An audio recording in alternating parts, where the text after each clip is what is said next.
Bapak Ibu hadirin dan undangan yang berbahagia. Pertemuan pada pagi hari ini adalah pertemuan terlengkap kita.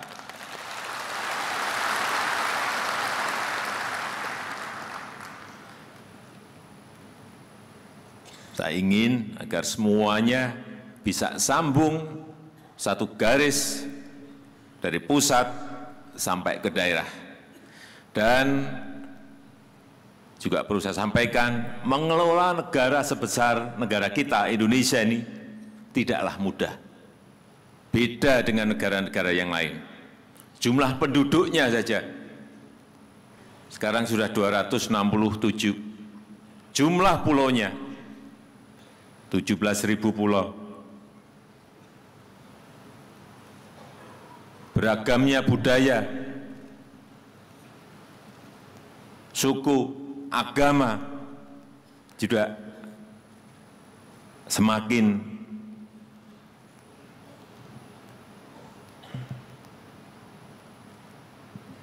kompleksnya kita mengelola negara sebesar Indonesia ini.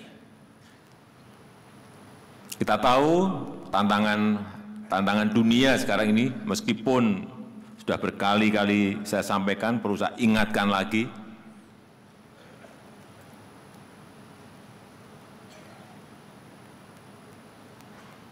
pertumbuhan ekonomi dunia yang melambat, yang itu juga berdampak hampir ke semua negara. Artinya ada tantangan eksternal yang kita hadapi.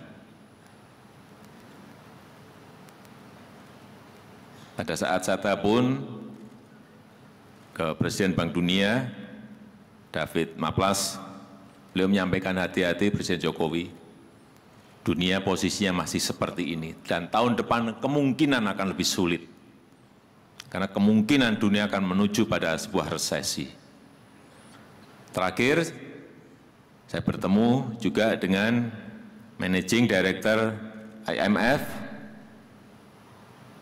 Ms. Kristalina, juga sama menyampaikan hal yang sama persis untuk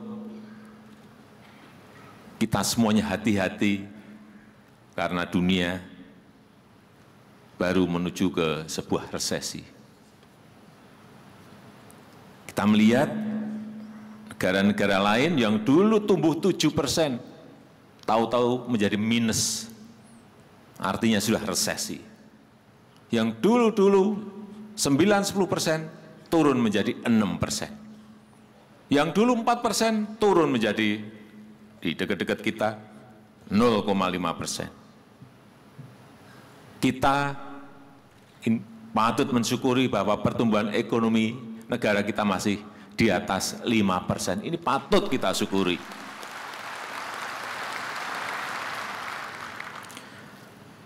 Kemudian juga karena interaksi, komunikasi, interaksi sosial antar manusia, antar orang. Sekarang ini begitu sangat mudahnya, lewat WA, lewat SMS, begitu sangat gampangnya. Banyak sekali terjadi perubahan-perubahan perilaku manusia. Karena perubahan interaksi sosial dan berkomunikasi. Oleh sebab itu hati-hati dalam menangani setiap peristiwa sekecil apapun. Ini saya titip, ini terutama untuk jajaran TNI dan Polri. Melihat sekecil apapun sebuah peristiwa, jangan menggampangkan. Karena dunia sekarang ini penuh dengan, negara-negara ini penuh dengan diskonten, ketidakpuasan. Hati-hati. Di Hong Kong ini sudah lebih dari 5 bulan demo setiap hari, 5 hari. Sehingga negara itu menuju ke sebuah resesi. Dari yang sebelumnya ekonominya sangat bagus. Karena urusan ekstradisi, kasus-kasus hukum untuk bisa ditarik ke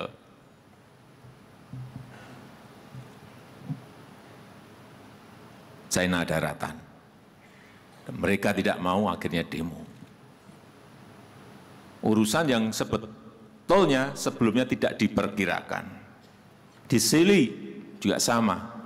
Urusan kenaikan tarif transport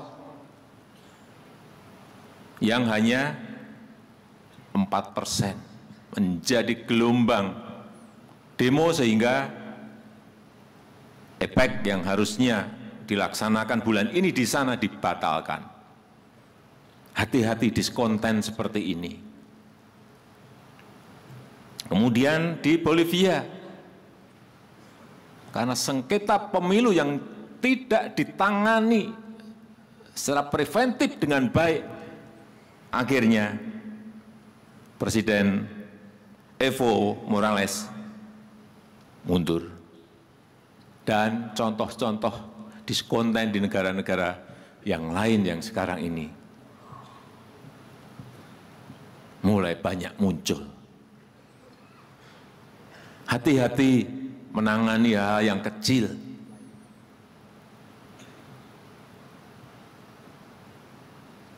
Yang kalau kita tidak sensitif bisa melebar ke mana-mana.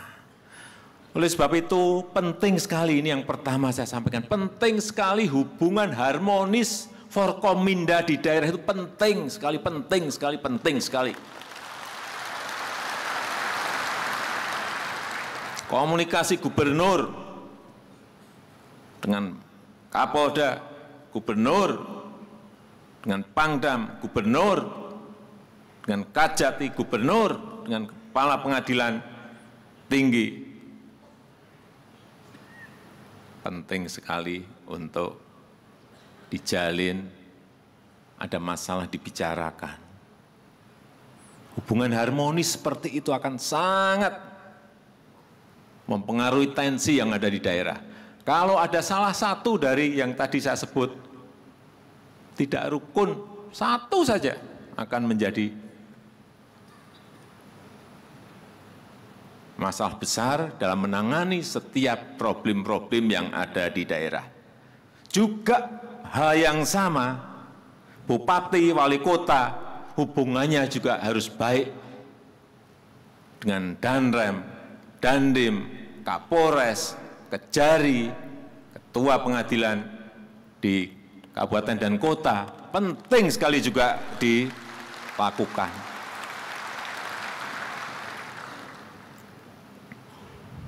Dan saya titip, ada kesempatan yang ini, kalau ada persoalan hukum, dan itu sudah kelihatan di awal-awal, preventif dulu.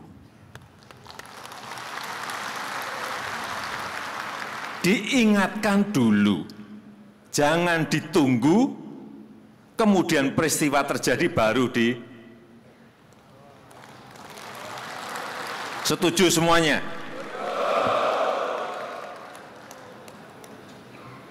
Di atas saya juga sudah saya sampaikan ini, baik kepada Panglima TNI, kepada Kapolri, kepada Jaksa Agung, sama hal yang sama saya sampaikan. Jelas-jelas sudah itu keliru sejak awal, diingatkan dong. Gubernur, ini keliru, benarkan dong. Jangan ditunggu ngerti keliru, ditunggu sampai terus dikerjakan, baru setelah rampung baru ditebas. Tidak bisa seperti ini. Harus kita akhiri seperti ini.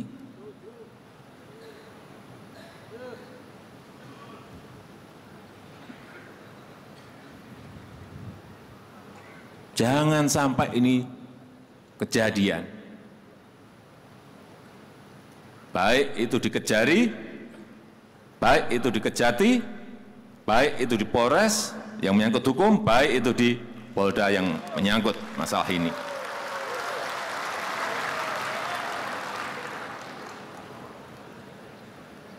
Selanjutnya juga yang berkaitan dengan kebijakan. Kebijakan. Jangan ada yang namanya kebijakan itu yang dikriminalisasi. dicari-cari. Saya mendengar ini banyak sekali. Kalau tidak ada mensrea, tidak ada niat jahatnya, ya jangan dicari-cari dong.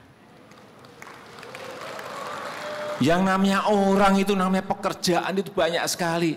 Saya berikan contoh misalnya di DKI. Yang namanya mata anggaran itu 57.000 mata anggaran. Ya kalau ada yang keliru 1, 2, 3, segera cepat diingatkan. Gak mungkin ngontrol segitu banyak kegiatan, gak mungkin seorang gubernur, seorang bupati, seorang wali kota diingatkan awal-awal sebelum dia bekerja melaksanakan program itu.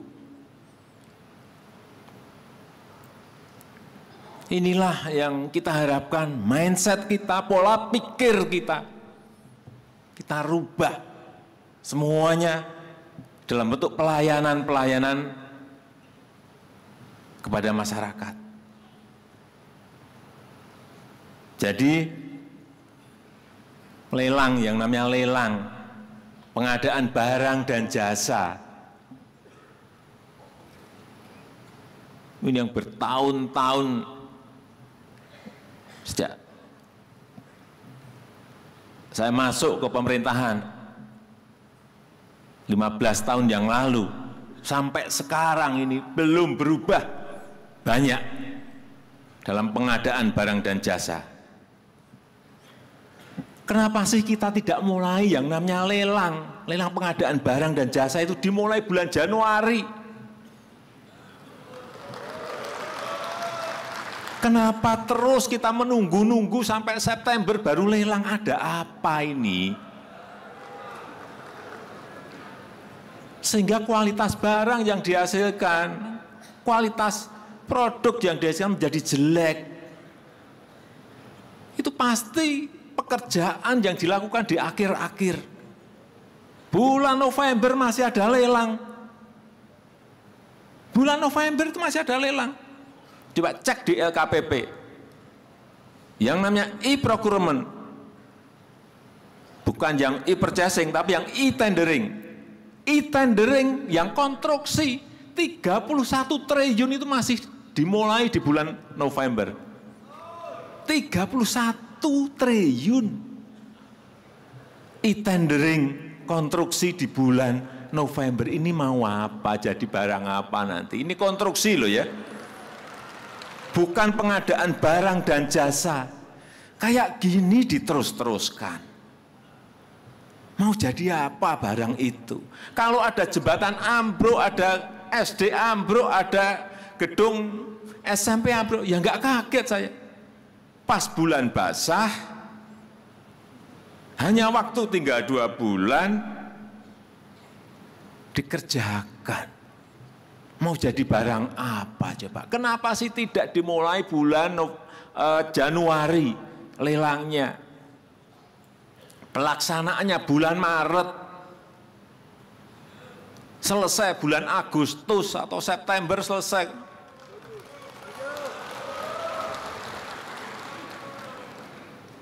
Di pemerintah pusat kita besok DIPA kita serahkan. Dan hari itu juga pasti saya perintah terutama yang pekerjaannya gede-gede. Kementerian PU pasti langsung lelang paginya. Kementerian Perhubungan pasti langsung lelang.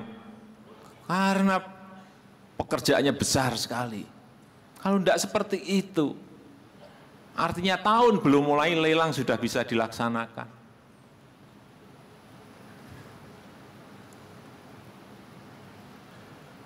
Kultur seperti ini harus kita mulai. Meskipun sudah berapa kali juga saya ingatkan, kultur seperti ini harus dimulai. Bekerja dimulai Januari itu penting sekali. Sehingga kita mempunyai rentang waktu yang panjang dalam mengerjakan setiap program. Karena itu juga berpengaruh pada pertumbuhan ekonomi. Kalau Januari dimulai, pertumbuhan ekonomi itu juga akan terpengaruh karena peredaran uang akan semakin banyak yang ada di daerah, yang ada di masyarakat. Tapi model seperti ini kok diterus-teruskan terus.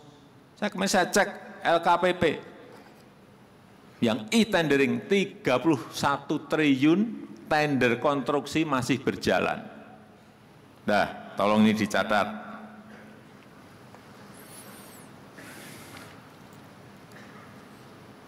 Selanjutnya juga ini saya titip, ini ada ketua-ketua DPRD, benar?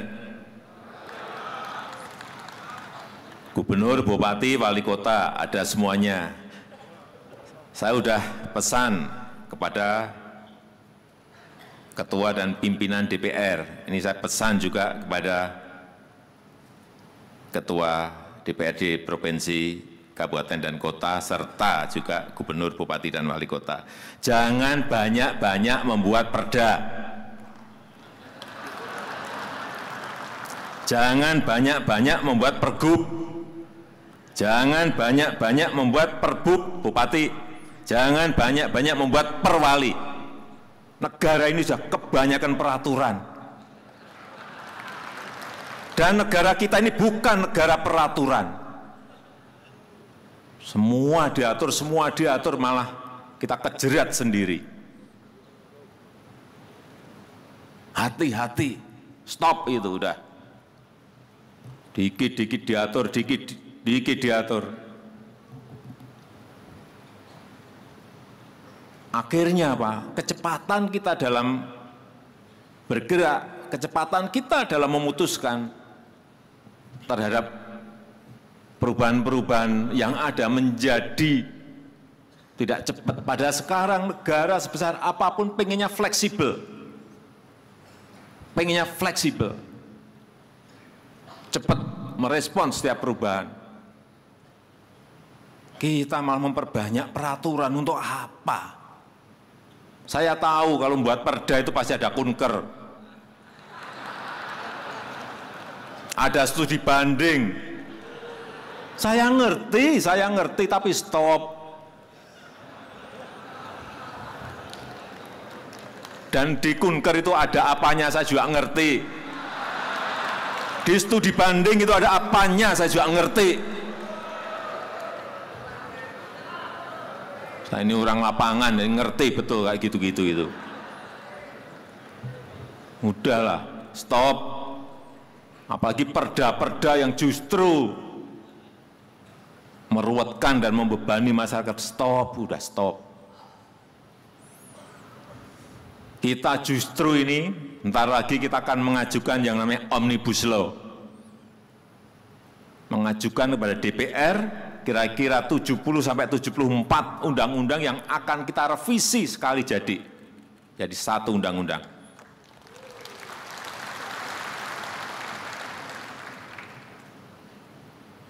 Minggu yang lalu, saya bertemu dengan Sekretari Ross dari Amerika. Ini tangan kanannya Presiden Trump. Apa yang beliau sampaikan pada saya? Sekarang ini Presiden Jokowi di Amerika. Itu kalau menteri mau membuat peraturan menteri, satu, dia harus menghapus 2 peraturan menteri yang sebelumnya. Tahu? Artinya keluar 1, hilang 2. Kalau menteri mau mengeluarkan peraturan 1, dia harus ngilangin 2 peraturan menteri yang lain. Nah, kita ini memproduksi terus setiap hari ini mau apa? Sehingga fleksibilitas kita ini tidak cepat. Pergerakan kita ini menjadi lambat dan tidak cepat. Ini yang harus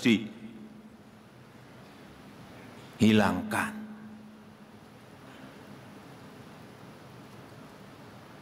Kultur seperti ini harus kita miliki. Saya ini juga mau buat aturan itu juga. Nah, sekarang menteri mau membuat peraturan menteri permen boleh 1 tapi hilang 10. Bukan 2, tapi baru saya hitung-hitung hilang berapa ini. Biar permen-permen itu hilang semuanya juga. Nah, kebanyakan peraturan kita pusing sendiri. Inilah model ke depan, hampir semua negara akan menuju ke situ. Fleksibilitas itu yang paling penting. Kecepatan itu yang paling penting. Semua negara akan menuju ke situ. Siapa yang lebih cepat mendahului, dia yang akan menang. Udah. Kita kan juga ngintip mereka buat apa, kita harus mendahului mereka. Kalau kita masih gini-gini terus, kapan kita akan benar? Artinya, sekali lagi,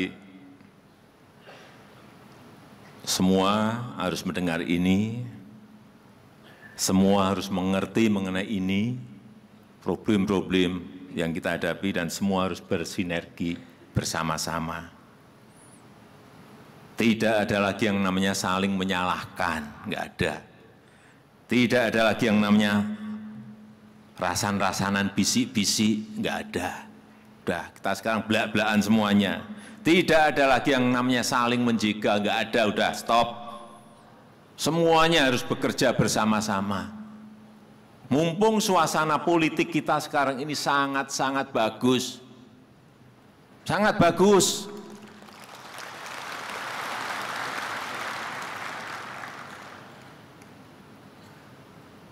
Ini yang terus harus kita rawat dan kita jaga. Semua saling menjalankan tugas masing-masing.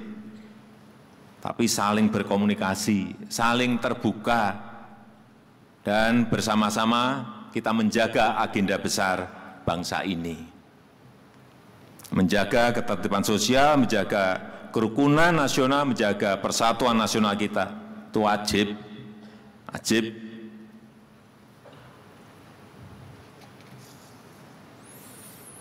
Ada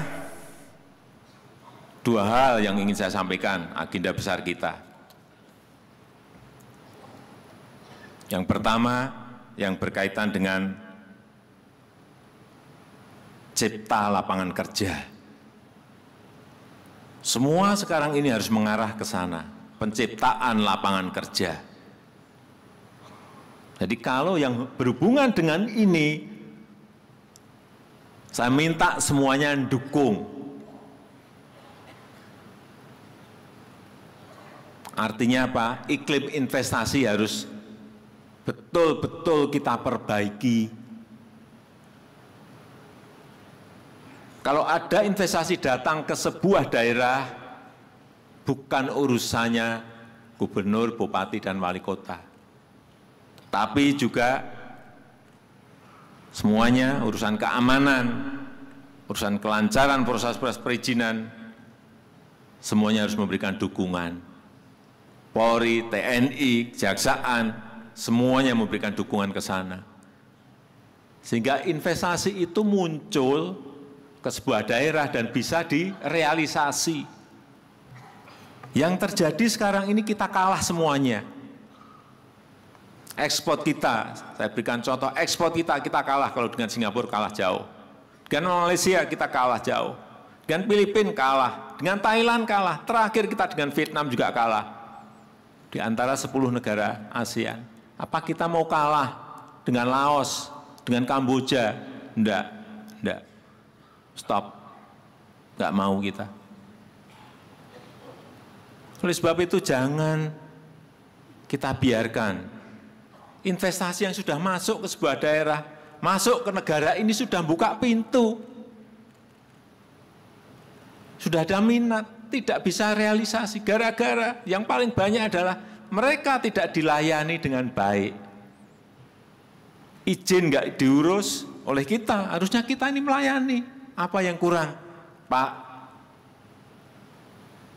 oh ini ya, dilayani secepat-cepatnya sehingga bisa realisasi dan memunculkan yang namanya lapangan pekerjaan bagi rakyat kita. Ingat, masih 7 juta rakyat kita yang, anak-anak kita yang belum memiliki pekerjaan. Ini tugas kita bersama.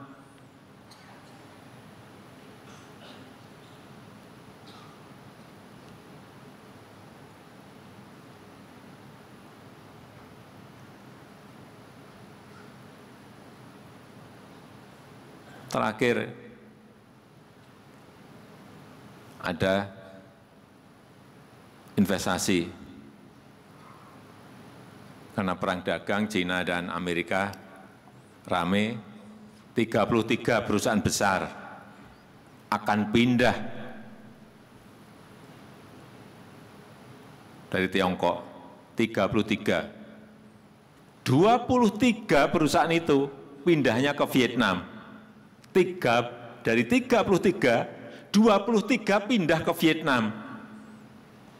Coba, padahal kita punya sumber daya alam, punya sumber daya manusia yang melimpah. Kok pindahnya ke sana? Dan 10 lainnya memilih Kamboja, Malaysia, India, Thailand. Kok tidak ke kita? Ini ada apa? Ini ada apa? Ini harus tanda tanya dong. Kita harus mau introspeksi, harus mau mengkoreksi ini ada apa. Problemnya adalah ruwetnya perizinan baik di pusat, yang ini sebentar lagi akan saya potong habis-habisan, termasuk juga ruwetnya perizinan di daerah. Ruwet semuanya. Ini pekerjaan besar, agenda besar kita ada di situ. Setelah Omnibus Law nanti kita potong, daerah juga harus mengikuti. Yang kira-kira meruwetkan segera dipotong.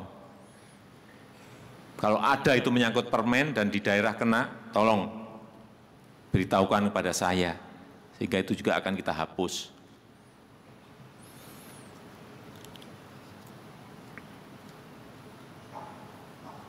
Kembali lagi urusan yang berkaitan dengan investasi, dengan ekspor. Kenapa ini harus kita kerjakan? Bertahun-tahun kita ini yang namanya defisit neraca perdagangan, defisit transaksi berjalan nggak bisa diselesaikan. Udah bertahun-tahun, berpuluh tahun. Karena urusan tadi investasi nggak bisa diselesaikan, ekspor nggak bisa ditingkatkan. Oleh sebab itu saya titip pada daerah. Kalau ada investasi yang orientasinya ekspor, investasi tapi orientasi barangnya akan diekspor. Sudah, tutup mata, tanda tangan izinnya, secepat-cepatnya. Nggak usah ditanya-tanya. Urusan keamanan backup dari Polres, dari Polda, backup. Agar apa muncul cipta lapangan kerja yang kita inginkan. Atau ada orang datang, investor datang, ingin membangun pabrik atau industri untuk barang-barang substitusi impor.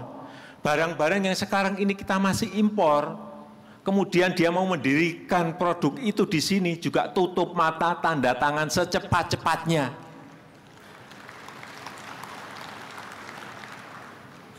Nggak usah ditanya.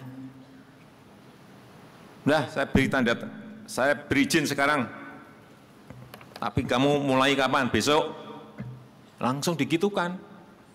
Di lapangan ada problem apa? Pembebasan lahan, bantu. Biar segera terrealisasi. Sehingga current account defisit kita menjadi baik, defisit neraca perdagangan kita menjadi baik. Ini kalau dua ini rampung, defisit neraca perdagangan, defisit transaksi berjalan kita rampung, kita mau berantem dengan negara manapun kita berani. Karena stabilitas ekonomi kita, stabilitas ekonomi makro kita sudah stabil. Tapi kalau ini belum bisa diselesaikan, misalnya kita ini di-ban, misalnya CPO kita, minyak kelapa sawit kita ke Eropa, ya kita masih mikir. Tapi kalau ini sudah bagus, yang namanya defisit neraca perdagangan kita sudah surplus, defisit transaksi berjalan kita sudah baik.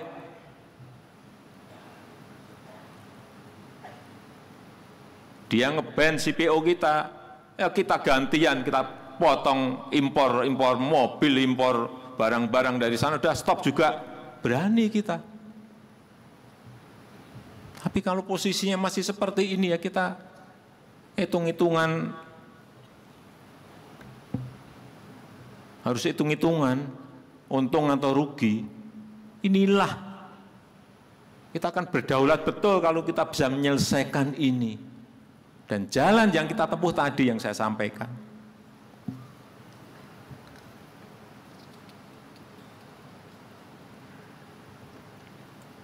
Artinya apa? Perizinan harus dipermudah, regulasi disederhanakan, birokrasi juga harus disederhanakan.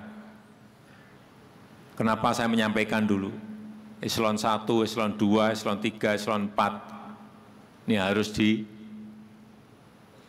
mulai kita lihat untuk kita pangkas agar lebih sederhana organisasi kita. Sehingga tidak dari sini, ke sini, ke sini, ke sini, naik lagi ke sini, ke sini, ke sini, naik lagi ke sini, sini, ke sini, naik lagi. 4 bulan ini muter saya lihat. Saya pernah ngikutin surat ini, coba muternya dari mana.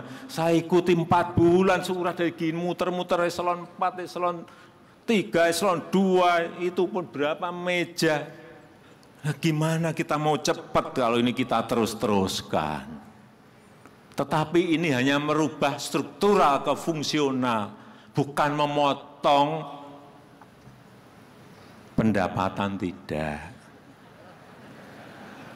Tolong dijelaskan bahwa kita ini tidak ingin memotong pendapatan, tidak ingin memotong income, tidak.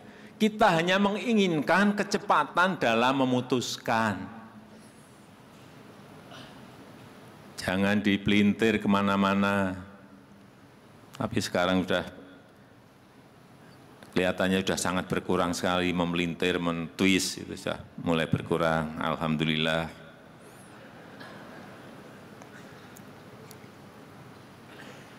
Kepastian hukum dijaga, tidak ada pungli, tidak ada korupsi di situ dalam perizinan-perizinan, dijaga. Rasa aman harus dijamin, TNI, Polri, ini penting sekali. Jangan sampai kita dilihat, dipotret dari luar itu, negara ini dianggap tidak aman. Ini berbahaya sekali. Yang di dalam juga enggak mau membuka usaha, yang di luar apalagi.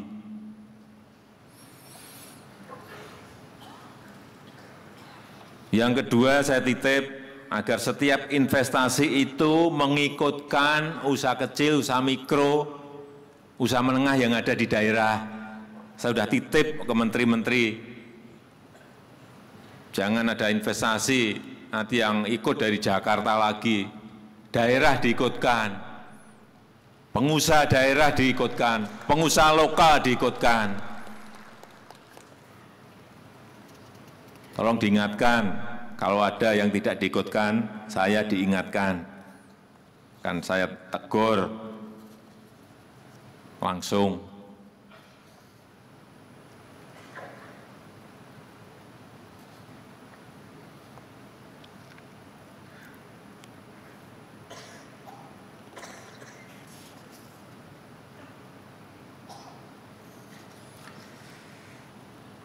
Saya rasa itu mungkin yang bisa saya sampaikan pada kesempatan yang baik ini. Kembali lagi, perlu saya sampaikan bahwa kecepatan kita dalam bekerja, kecepatan kita dalam melayani ini sangat penting sekali bagi kita semuanya, kepada para penegak hukum, Kapolda, Kapolres, Kejati, Kajari, Ketua Pengadilan Tinggi dan Negeri. Tugas saudara-saudara semuanya adalah menegakkan hukum, mendukung agenda strategis bangsa, dan saya ingatkan juga jangan menggigit orang yang benar. Kalau yang salah silahkan digigit, tapi yang benar jangan sampai digigit, dan jangan pura-pura salah gigit.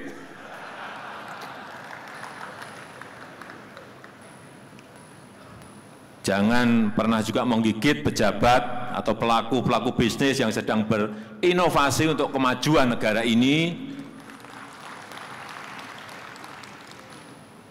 Karena tugas saudara-saudara adalah menggigit siapapun yang memiliki niat buruk untuk mengganggu agenda besar strategis bangsa kita. Saya juga tidak akan memberikan toleransi kepada aparat hukum yang kerjaannya hanya menakut-nakuti dan mengganggu inovasi, yang kerjaannya justru memeras birokrat dan pejabat. Ini saya sampaikan ini secara terbuka pada kesempatan yang baik ini, yang kerjaannya memeras para pelaku usaha. Saya mendengar banyak sekali, ini akan saya inventarisasi dan saya akan perintahkan nanti entah ke Kapolri, entah ke Pak Jaksa Agung, ini ada ini, di Kejari ini, di Kejati ini, di Polda ini, di Polres ini, tolong cek, langsung copot, pecat, itu aja udah. Itu stop, kayak gitu harus stop, jangan diterus-teruskan. Kepada Pangdam dan Rem dan Dim, seluruh jajaran TNI, kebesaran TNI harus digunakan untuk menjaga pertahanan, keamanan, persatuan. Kewibawaan TNI harus dimanfaatkan untuk mendukung agenda-agenda besar bangsa ini. Saya titip berkali-kali kepada Panglima TNI. Rakyat sangat berharap pada kontribusi yang diberikan dari TNI dan Polri. Sekali lagi, cipta lapangan kerja itu agenda besar bangsa kita, meningkatkan ekspor, menurunkan impor juga agenda besar bangsa kita. Jangan pernah ada yang bermain-main di area ini. Saya sudah wanti-wanti betul, di area ini kalau masih ada yang main-main, saya gigit sendiri. Akan saya gigit sendiri. Nah, 5 tahun kemarin saya detailkan lagi ini apa nih, ini kok nggak jalan apa, ini kok nggak jalan apa. Oh di sini, saya sudah mulai ngerti, oh di sini. Sudah mulai ngerti ya, oh di sini. Saya sudah mulai ngerti, oh di sini. Saya sudah mulai ngerti. Kalau masih diteruskan ini saya ingatkan pagi hari ini, kalau masih ada yang main-main, sekali lagi, yang gigit saya sendiri. Lewat cara saya, bisa lewat KPK, bisa. Bisa lewat Polri, bisa lewat Kejaksaan, akan saya bisikin aja. Di sana ada yang main-main. Ya masa saya mau gigit sendiri kan enggak mungkin.